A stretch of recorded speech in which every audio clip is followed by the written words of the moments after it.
Hello students, तो कैसे हैं आप लोग। तो आज हिंदी का क्लास का हम थर्ड पार्ट लेके आ रहे हैं आपके पास। अनुप्रास और यमक अलंकार पढ़ने के बाद हमारा थर्ड टॉपिक होगा शब्दालंकार में ही श्लेष अलंकार। तो चलिए आज का टॉपिक स्टार्ट करने से पहले मैं आप लोगों से एक बात कह दूं कि प्लीज़ आप लोगों को यदि वीडियो अच्छा लगता है आप हमारा सपोर्ट करें।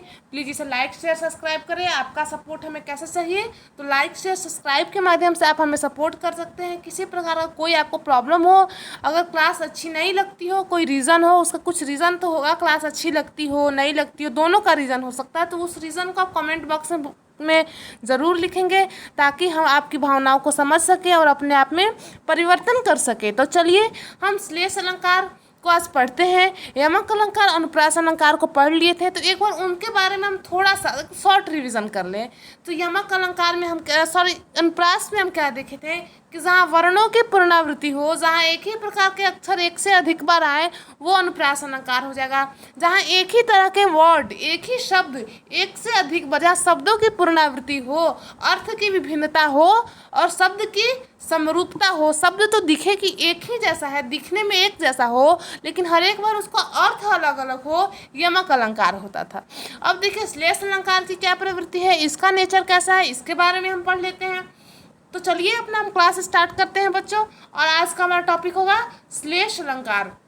यूँ तो मैं आपको जब क्लास में पढ़ा रही थी अलंकार का जो फर्स्ट क्लास आप देखे होंगे, तो उसमें आपको पता चलेगा, उसमें आप देखे होंगे कि शब्दालंकार अर्थालंकार अलंकार के दो पार्ट्स होते हैं, दो भागों में बांटने हैं। और शब्दालंकार की जहाँ बात आई, शब्दों से जहाँ करने की बात आई, एक मिनट आपके स्क्रीन पर मैं ये ला देती हूँ, जहाँ शब्दालंकार की बात आई तो शब्दालंकार के 5 भेद होते हैं।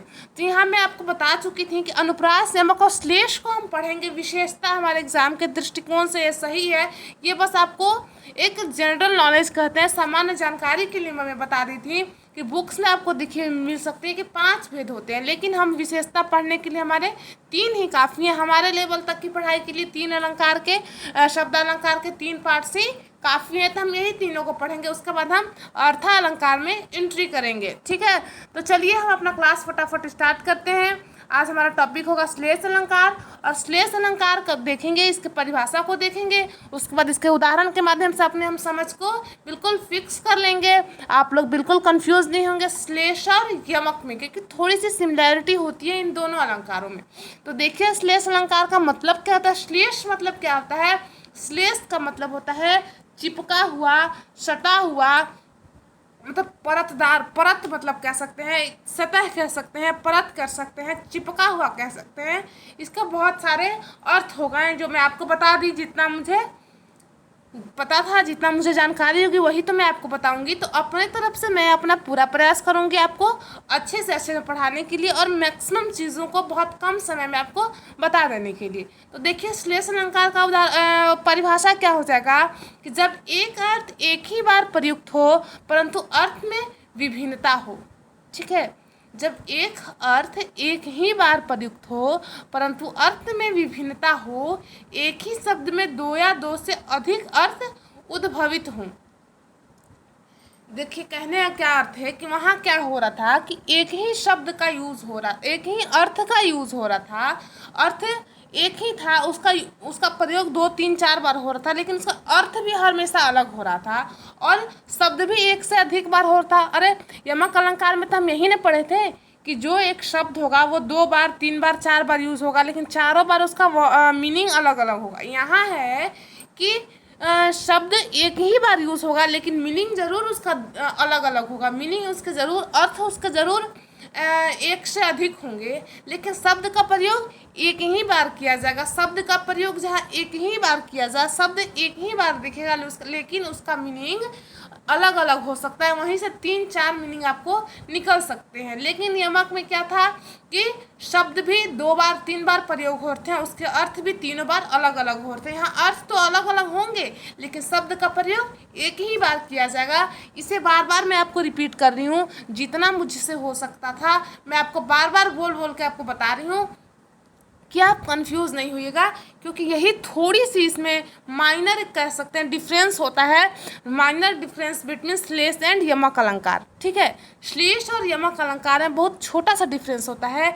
यमक में क्या होता है, एक बार आप फिर से सुन लेंगे कि शब्द जो होता है उस शब्द का अर्थ तो हमेशा विभिन्न अलग अलग होगा, लेकिन उस शब्द का प्रयोग भी एक से अधिक बार किया जाएगा। जहाँ शब्द का प्रयोग भी एक से अधिक बार किया जाए और अर्थ भी उसका जितने बार प्रयोग किया जाएगा उस शब्द का अलग अलग अर्थों के साथ किया जाएगा।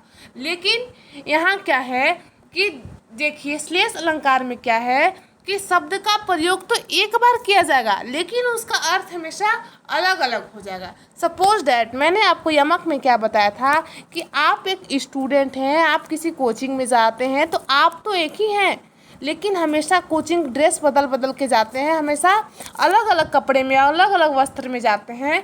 तो आप क्या हुआ वहाँ पे कि मतलब आप तो एक ही हैं लेकिन आपका रूप हमेशा अलग है। कभी आप दूसरे ड्रेस में जाएंगे, कभी आप अगर आप कोई स्कूल में पढ़ते हो तो कभी ऐसा होगा कि आप स्कूल ड्रेस में जाएंगे, वीक में एक दिन ऐसा हुआ कि किसी दिन आपको सिविल ड्रेस में जाना हो गया।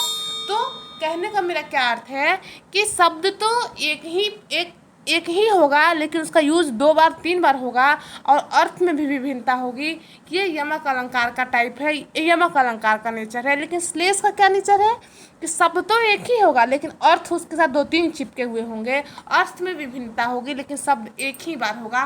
श्लेष का नाम ही है चिपका हुआ, एक ही अर्थ 3 नाम चिपके हुए रहेंगे, 3 अर्थ चिपके हुए रहेंगे, एक ही शब्द से 3 अर्थ चिपके हुए रहेंगे। एक ही अर्थ से 3 से अधिक भी हो सकता है, 4 भी हो सकते हैं, एक ही शब्द का 3 से अधिक भी हो सकता है, 4-5 जितने भी हो सकते हैं। लेकिन यमक में ऐसा नहीं था, तो आप कंफ्यूज बिल्कुल नहीं होंगे यमक और श्लेष में।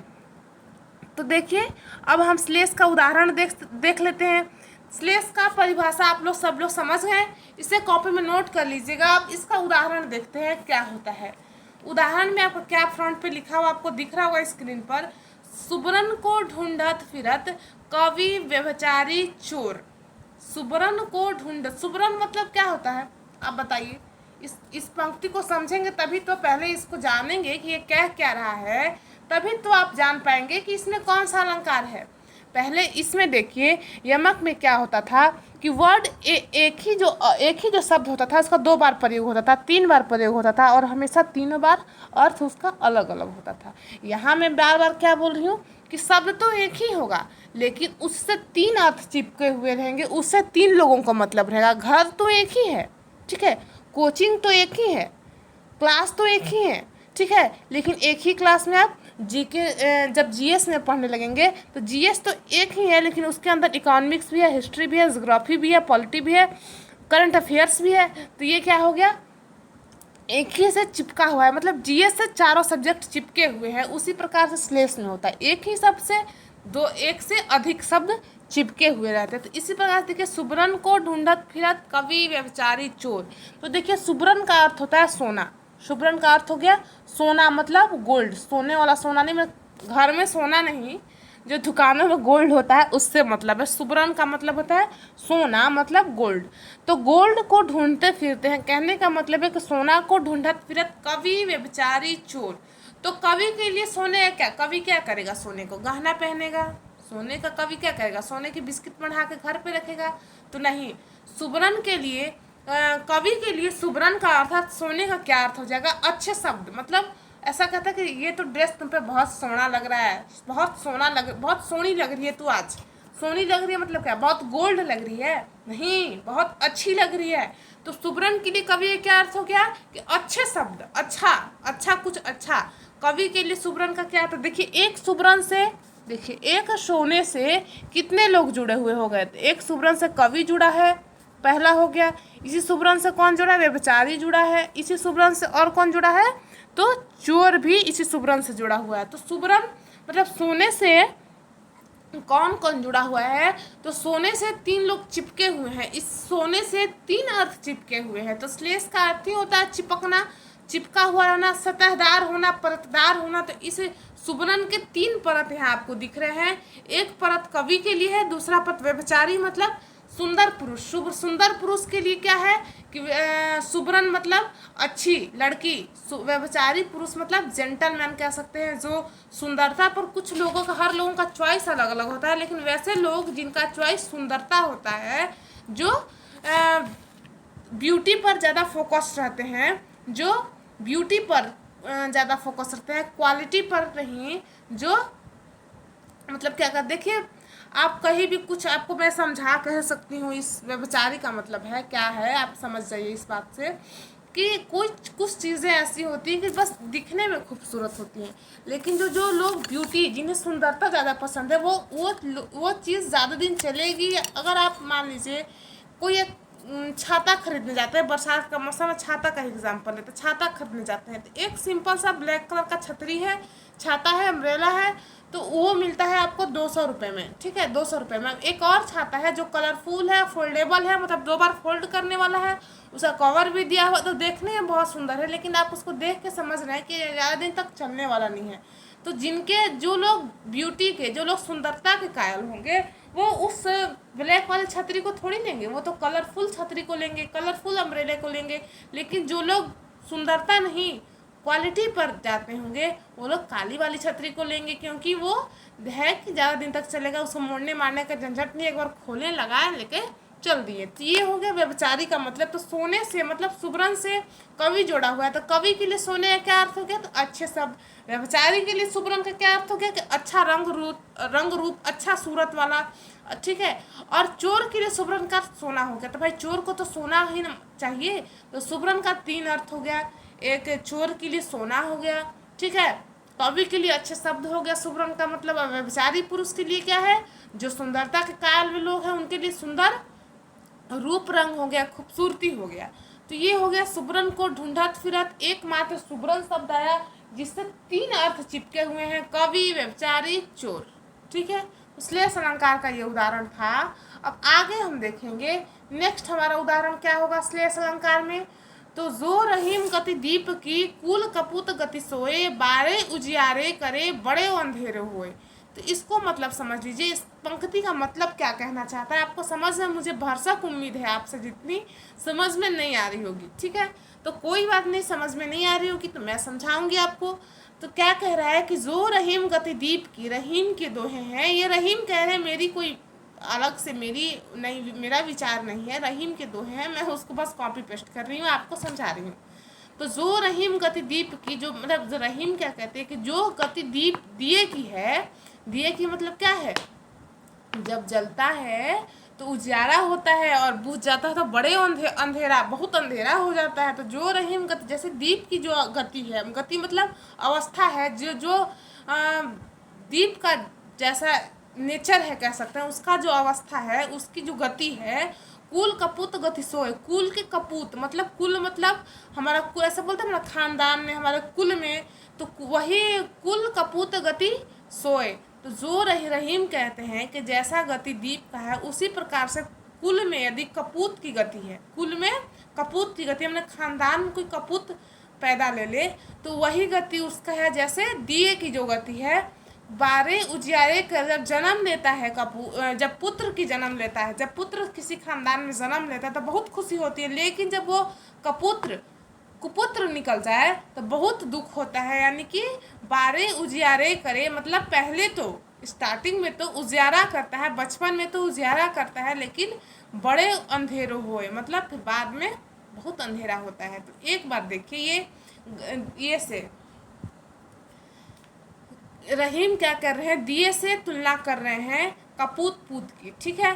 तो यहाँ भी देखिए, यहाँ गति आया, सॉरी एक मिनट रुकेंगे आप, यहाँ गति से मतलब नहीं है, गति से मतलब नहीं है। या देखिए जो रहीम गति दीप के, इसका मतलब तो समझ लिए। तो देखिए बारे बारे 2 बार आया, ठीक है, बारे बारे 2 बार आया। जो रहीम गति दीप की, कुल कपूत गति सोए, बारे उजियारे करे, बढ़े अंधेरे होए। तो एक बार बारे आपको 2 बार कहीं दिख रहा है इस लाइन में, लेकिन बारे का आपको अर्थ आपको 2 बार जरूर दिख जाएगा। एक बारे उजियारे मतलब जलने पर, एक बारे का मतलब हो गया कि जलने पर। देखिए यहाँ पर दिया और पुत्र 2 लोगों की बात कही जा रही है ना, तो इस लाइन से देखिए इन दोनों लाइनों में 2 लोगों की बात कही जा रही है, ऊपर में दिए की बात की जा रही है, नीचे में पुत्र की बात की जा रही है। और किस लाइन से, तो इस लाइन में, इस बारे से इस लाइन में भी ये भी चिपका हुआ है, और इस लाइन का अर्थ भी, सॉरी एक मिनट, ये क्या हो गया,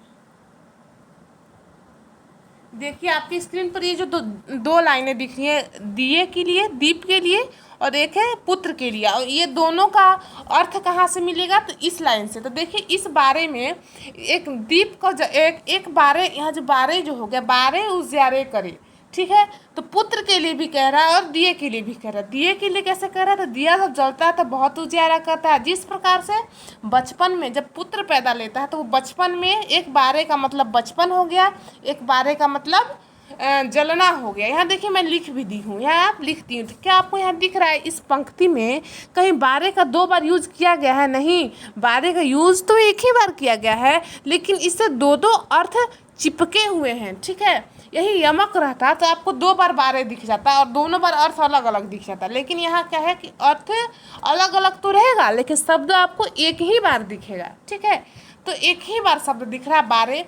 एक बारे का मतलब गति, दिया के लिए बारे का गति जलना होगा, और पुत्र के लिए, कपुत के लिए बारे का अर्थ क्या होगा, बचपन होगा। ठीक उसी प्रकार से बढ़े का अर्थ दिया के लिए क्या हो जाएगा, बुझना हो जाएगा, और बचपन के लिए, बच्चे के लिए, पुत्र के लिए बढ़े का अर्थ क्या हो जाएगा, बड़ा होना हो जाएगा। जैसे दिया का है, दिया और पुत्र की तुलना रहीम जी कर रहे हैं, जो रहीम गति दीप की, कुल कपुत गति सोए, बारे उजियारे करे, बड़े अंधेरों हो। तो यहाँ देखिए बारे का यूज एक ही बार किया गया, दिया के लिए भी इसी से काम चल गया और पुत्र का भी इसी बारे से काम चल गया। काम कैसे चल गया, तो दोनों का इसी बारे से अर्थ अलग अलग निकाल लिया गया, और उसी प्रकार से इस बढ़े से भी दोनों के लिए अलग अलग अर्थ निकाल लिया गया। बढ़े मतलब एक बार हो गया कि बुझना, एक बढ़े का मतलब हो गया दिए का, जब दिए के सेंस में बड़े का क्या अर्थ हो गया, बुझना हो गया, और पुत्र के सेंस में, बच्चे के सेंस में बढ़े का क्या अर्थ हो गया, बड़ा होने पर। उसी प्रकार से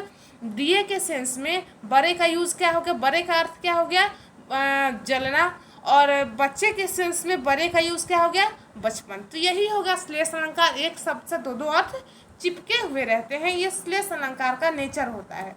एक और आपको दिखने को उदाहरण मिल जा रहा है, इसे भी आप देख लेंगे, थोड़ी बहुत जो डाउट्स आपको बच होंगी उसे आप क्लियर करेंगे। कि भूषण बिन न विराजे कविता विनिता मित्र, भूषण बिन न विराज हैं, भूषण बिन न विराज हैं कविता विनिता मित्र। कहने का मतलब है कि इस भूषण के बिना, भूषण मतलब आभूषण, तो आभूषण के बिना नहीं विराजते हैं, नहीं होते हैं। कौन कौन नहीं होते हैं, तो एक आभूषण से तीन तीन आपको दिख गया, कविता विनिता मित्र। कविता बिना अलंकार के, भूषण मतलब अलंकार हो गया, बिना ज्वेलरी के, बिना काव्य में यदि अलंकार नहीं रहेगा तो नहीं विराजेंगे। भूषण बिन विराज है कविता वनिता मित्र। तो एक भूषण से क्या अर्थ हो गया, कविता के लिए एक भूषण हो गया, एक मित्र, वरिता मतलब स्त्री हो गई, एक मित्र का हो गया भूषण, मतलब मित्र के सेंस में भूषण का मतलब क्या होगा, अच्छे गुण। मित्र के सेंस में भूषण का अर्थ हो गया अच्छे गुण। वनिता मतलब स्त्री, स्त्री के सेंस में भूषण का क्या अर्थ हो गया, गहना। और कविता के सेंस में भूषण का क्या अर्थ हो गया, अलंकार। तो एक भूषण से, एक भूषण एक मात्र बार यूज किया गया, और इस एक शब्द से तीन तीन आपको अर्थ मिल रहे हैं, एक शब्द से तीन तीन अर्थ चिपके हुए आपको दिखाई दे रहे हैं। एक अर्थ से, एक शब्द से तीन तीन अर्थ चिपके हुए आपको दिखाई दे रहे हैं। तो ये हो गया, किसका हो गया ये, देखिए, तो ये होगा श्लेष अलंकार का उदाहरण कि भूषण बिन विराज हैं कविता वनिता मित्र। ठीक उसी प्रकार के सुबरन को खोजत फिरत कवि व्यभिचारी चोर। तो चोर के लिए सुबरन का अर्थ हो गया सोना, कवि के लिए सुबरन का अर्थ हो गया अच्छा शब्द, और व्यभिचारी के लिए सुबरन का अर्थ हो गया सुंदर सूरत वाली। उसी प्रकार से देखिए कि भूषण बिन न विराज हैं कविता वनिता मित्र। तो कविता के लिए भूषण का अर्थ हो गया अलंकार, स्त्री के लिए भूषण का अर्थ हो गया आभूषण, गहना, ज्वेलरी, ऑर्नामेंट्स, और मित्र के लिए भूषण का अर्थ हो गया अच्छे गुण। अच्छे गुण के बिना मित्रता, जिसमें अच्छे गुण हो उसी से मित्रता करनी चाहिए, अच्छे गुण के बिना मित्र नहीं विराजते हैं। तो ये देखिए श्लेष अलंकार को मैं आज आपको ख़त्म कर दी समझाकर। तो आशा करती हूँ बच्चों आप लोगों को समझ में आया होगा, मैं आपको समझाने में सफल रही होंगी। तो आप कमेंट करके हमें ज़रूर बताएंगे कि आपको कैसा लगा आज का क्लास, क्या इतने अच्छे तरीके से मैं आपको जितना चाह रही थी आपको समझा पाई, क्या आप समझ पाए मेरी बातों को? मैं आपको क्या समझाने की कोशिश कर रही थी? तो यदि समझ में आया होगा तो प्लीज़ मेरे लिए एक लाइक, एक शेयर, एक कमेंट ज़रूर करिएगा। और अपने जो मित्र मंडली होगी अपने ग्रुप में उसे शेयर वीडियो करिए, ज़्यादा से ज़्यादा बच्चों तक, उन बच्चों तक पहुँचाइए जो इस क्लास को देखना चाहते हो, जो हिंदी पढ़ना चाहते हो घर बैठे बैठे। तो आपकी बहुत कृपा होगी हमारे ऊपर, और हम भी आपके लिए ऐसे ही रोज़ के रोज़ मेहनत करते हैं, वीडियो अपलोड करते हैं। तो आज के लिए इतना ही। नमस्कार, जय हिंद मेरे प्यारे।